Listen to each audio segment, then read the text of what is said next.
Hello and welcome to this edition of Tech 24. I'm Julia Seeger.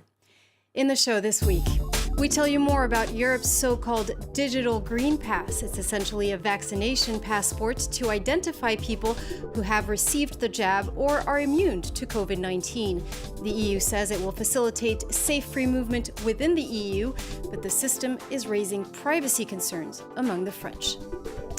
And in Test 24, we try Captain DC, an autonomous smart robot built to ensure the safety of data centers.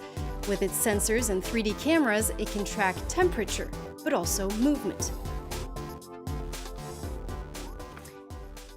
Now, the digital green certificate is just a fancy word for vaccination pass. It will indeed be a proof that a person has either been vaccinated against COVID-19, has received a negative test result, or has recovered from the disease. It will be free of charge and will rely on a QR code to ensure security and authenticity of the certificate. Catherine Viet has more. It could be the key to being able to travel freely within the European Union. The health certificate, an idea already being tested out by some companies. Air France has introduced an app for its passengers to use to show proof of their negative COVID tests before boarding their flights. Le client télécharge l'application, il va faire son test dans un des laboratoires de nos réseaux partenaires. Il obtient un QR code, comme celui-ci, qui donne à la fois le type de test que le client a passé, la date du test, le fait que le résultat est bon. Facilitating the movement of passengers and allowing Europeans to travel freely. These are the aims of the green certificate proposed by the European Commission. Either on paper or using a phone, an official document will display a QR code that will prove that the client is vaccinated or has tested negative for the virus or is cured of COVID-19. It's a simpler way to travel and reassuring for everyone. Très bonne idée. Pourquoi? Parce que ça permet de l'avoir sur soi. Voilà, je pense que c'était vraiment une très bonne idée. Et puis ça sécurise tout le monde. Intended for travel, the certificate can also be used to allow access to restaurants or cultural sites. The European Commission hopes these certificates will be in place by June. But before that happens, EU officials will have to convince the member states to adopt the new health passport.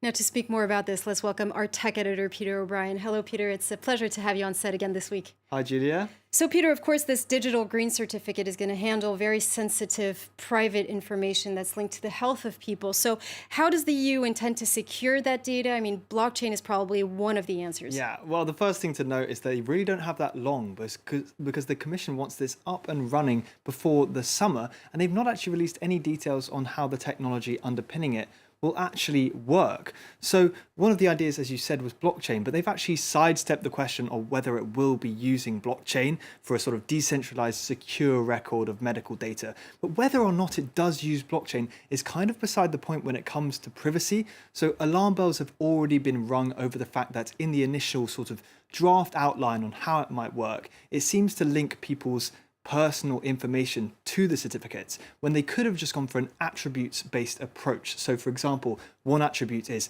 have I had a vaccine? Another one is, have I had a PCR test in the last couple of days? They could have just used these without connecting them at all to personal information, but they've seem to have chosen not to go down that path.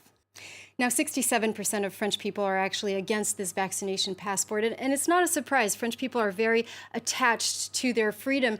And I was looking at social media before the show, and there's this challenge that just started in the French capital. It's called L for Liberty, and people are raising their left hand and doing the L sign to make sure only it's not against the government or anything. It's just to ensure that their freedoms are being preserved. Now, this is just one example of many of how much French people are attached to their privacy, to their freedom. And elsewhere, I mean, it's not such a problem in other countries. Yeah, so for instance, in Israel, there's not been as much of a backlash against the vaccine passport since Israel had such a successful vaccine rollout. And they actually last month released their Green Pass, which is their version of the vaccine passport. And although the reviews on the app stores aren't exactly great, it's been downloaded more than 500,000 times on Android alone. And if you have, for instance, a Green Pass on this app, you can go inside a bar or a restaurant, not just stay outside. So Other fans of the idea of vaccine passports are in other countries as well. For instance, countries where the tourism industry is people heavily reliant on it. So in southern Europe, countries like Greece, Spain, and Italy, people are really pushing for a rollout of the vaccine passport as well. Well, thank you very much, Peter, for that. And moving on now to a whole other story. On the occasion of World Water Day, Tech24 wanted to go back on some of the best innovations to address the need to improve access to drinking water in rural Africa. It's indeed one of the continent's biggest challenges, and now many startups on the continent and abroad are working to address the issue. Well, one of them is Mascara, and we're now joined by the head of business development, Maxime Terrillion. Thank you very much indeed for joining us here on Tech24. Hi, Julia. Thank you for having me. So Africa is faced with this important challenge of access to drinking water, but also the fact that water is becoming scarcer every day.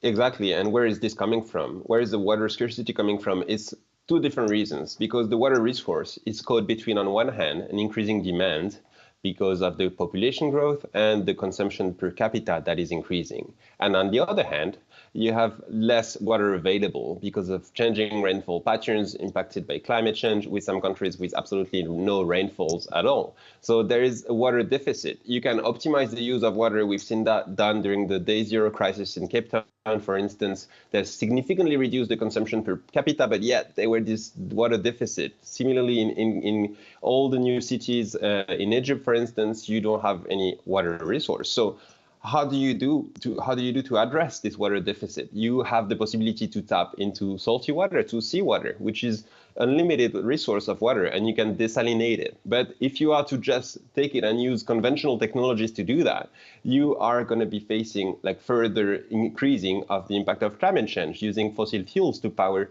desal plants. And this is why we have developed this solar power desalination technology for seawater, but also for brackish water, for underground, salty water as well. Now, precisely how does this system work? So the system is an optimized pairing of two existing technologies, which are, on one hand, reverse osmosis, which is the mostly used technology for desalination, the most cost efficient, and the most 95% of the desalination plants in the world today are using reverse osmosis. On the other hand, you have photovoltaic energy, which is now the cheapest energy source of all. It's below 2 euro cents per kilowatt hour. So it's pairing these two technologies, which had never been done before when we did it initially, because reverse osmosis is using highly pressurized water, which requires a constant power supply, which you can guarantee using PV only, because simply if it is ramping up in the morning, ramping down in the evening, but also there could be clouds. And so we've developed this pairing so you can have the water production following the power availability from the sun. And so this is what we have patented and what we have developed and implemented in many countries in Africa. Maxime Terrillion from Mascara, thank you very much indeed for taking the time to speak to us. Thank you. And now, Peter, we just spoke about this French startup working in Africa, but there are indeed many African startups who are addressing this issue of drinking water accessibility. One great example out of Rwanda. Yes, of course. Let me just highlight Water Access Rwanda, which realised that governments were mainly focusing on large municipal water grids rather than providing access to safe water in smaller towns and villages. So what they did with this was they started to place microgrids in smaller villages and towns, each fed by a borehole. The water is then purified and pumped using solar panel to a local tap or right into people's homes. So a bit earlier on, we spoke to the founder to tell us why she thinks this is the future. So it changes completely the cost of infrastructure. It reduces it massively because you're no longer piping over long distances. It increases reliability and as a result also affordability of keeping that infrastructure running for governments. So this really changes the game because governments can plan better instead of trying to move people closer to the cities or forcing people to move to meet basic infrastructure. The infrastructure can meet people where they already are. And that was Christelle Kwizera, the founder of Water Access Rwanda. We're going to move on now to Test 24.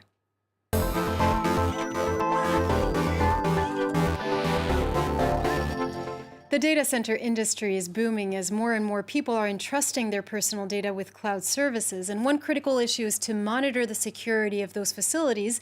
And now staff can actually rely on the help of a robot that we have here on set today. His name is Captain DC. Yeah, that's right, Julia. It can get very, very hot and sticky working in data centers because with all those rows and rows of servers, they can get up to, some of them, 40 degrees Celsius. So luckily, the French company Ubicom has come up with this robot called Captain DC, and it has a host of different sensors and cameras on it, thermal imaging, volumetric cameras. And what it does is it patrols around your data center, checking to make sure everything's okay. So for instance, the temperature, the humidity. It can also take itself back to its charging point and do the whole thing over and over again, continuing non-stop 24/7. And can it actually look out for intruders, for instance? Well, of course, it's got all sorts of cameras on it, relaying constantly back to an operator. So, of course, if someone's trying to break into your huge cryptocurrency mine, it will catch them. In fact, there are other robots already doing this. In the US, for example, it's all a bit Orwellian, but this robot, for example, is made by the US company Nightscope, and they specialize in security patrol robots that have 360-degree microphones and cameras catching people doing naughty things in car parks and shopping centers. Now, they can keep going night and day. They are fully waterproof. The one thing that they probably can't do yet is chase you down and tackle you to the floor. And you just said it, not yet. We'll see what happens in the future. That brings us to the end of this week's edition of Tech 24. We hope you enjoyed it, and we'll see you next time.